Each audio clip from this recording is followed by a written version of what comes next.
Hello everybody, it's me here. Today we are going to tell you the story of Peter Pan. The story begins in the Edwardian London neighborhood of Bloomsbury. One night in 1904, the darling children, John and Michael, are in their nursery playing pirates. The two boys are acting out a story told to them by their older sister, Wendy, about Peter Pan and the pirates. Their father, George, has had enough of their constant make-believe. He angrily declares that Wendy has gotten too old to continue staying in the nursery with them, and it is time for her to grow up, much to everyone's shock. When George began to storm out the room, he trips over their dog, Nana. Both Nana and George fall. The rest of the family rushes to comfort Nana, who is whimpering in pain, except for George. He is shocked and jealous that they are uncomforting him, and claims that the children are on puppies, like Nana, who is truly a dog. The children and Wendy protest that it was an accident, and they do and want Nana to stay in the doghouse. But George, still angry that his children woe and listen to him and insisting that Wendy must learn to grow up, leaves. And Mary, their mother, follows him out of the room. As the night wears on, Mary asks if the children will be okay without Nana.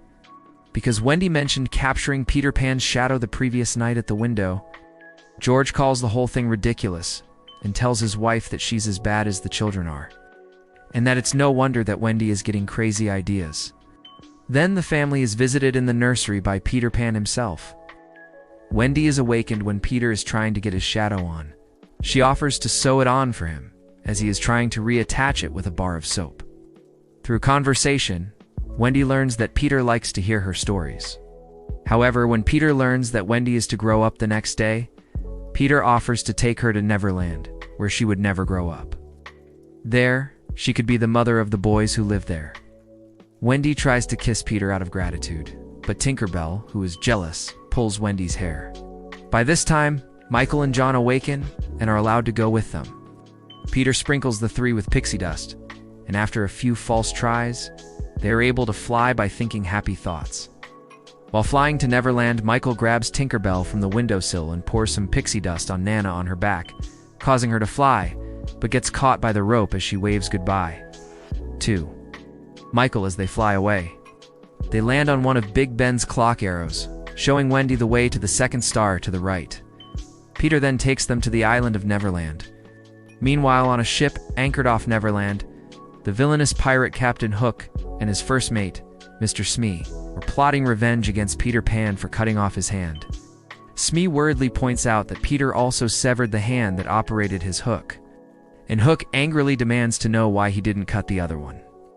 Smee nervously explains that he couldn't risk cutting the hook off, as it's vital for fighting.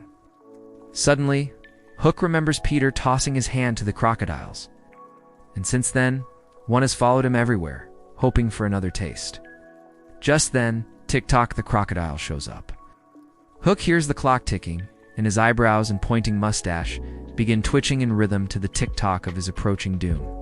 The crocodile's eyes begin popping up to the tune, sending Hook into a panic. Smee tries to calm him down, but he brushes off his first mate's advice, which is useless anyway. The crocodile then emerges from the water onto a rock, rubbing his belly and licking his lips, accompanied by a wide smile towards the captain. Hook then screams for Mr. Smee to save him, and Smee shoos off the crocodile. The crocodile then frowns and wiggles his tail to the ticking clock while sulking away. Meanwhile, the darlings and Wendy are spotted on the shore. Peter quickly hides them and his friends. The Lost Boys appear. Soon after, the Lost Boys prepare to go out hunting, and Peter asks Wendy to stay behind. However, she insists on accompanying them, so Peter lets her come along. The crew's restlessness is interrupted by the arrival of Peter and the darlings. The children easily evade them, and despite a trick by jealous Tinkerbell to have Wendy killed, they meet up with the Lost Boys. 6 lads in animal costume pajamas, who look to Peter as their leader. John and Michael set off with the Lost Boys to find the island's Indians, who instead capture them, believing them responsible for taking the chief's daughter, Tiger Lily. Meanwhile, Peter takes Wendy to see the mermaids, where they see that Hook and Smee have captured Tiger Lily to coerce her into revealing Peter's hideout. Peter duels Hook and have the crocodile chase him away. As Peter crows in triumph, Wendy reminds him of Tiger Lily, and he rescues the princess. Peter is honored by the tribe, Eventually, Wendy tells her brothers and the Lost Boys about the real world and having a mother, at which Peter believes they are leaving to grow up, never to come back. Meanwhile, Hook plots to take advantage of Tinkerbell's jealousy of Wendy, tricking her into revealing the location of Peter's lair. The pirates lie in wait and capture the Lost Boys and the Darlings as they exit, leaving behind a time bomb to kill Peter. Tinkerbell learns of the plot just in time to snatch the bomb from Peter as it explodes. However, although Peter survives the explosion, Tinkerbell is fatally injured in the now ruined Hangman's Tree. Peter tries to find and rescue Tinkerbell from the rubble, while debris fall in the process. As he can see her light, more debris fall on Peter off screen. Peter then rescues Tinkerbell from the rubble, and together they confront the pirates, releasing the children before they can be forced to walk the plank. Peter engages Hook in single combat as the children fight off the crew and humiliates the pirate. Peter fights Hook in a final showdown until the pirate begs for mercy. Peter then allows Hook to leave and never return. He crows and Hook lunges at him from behind.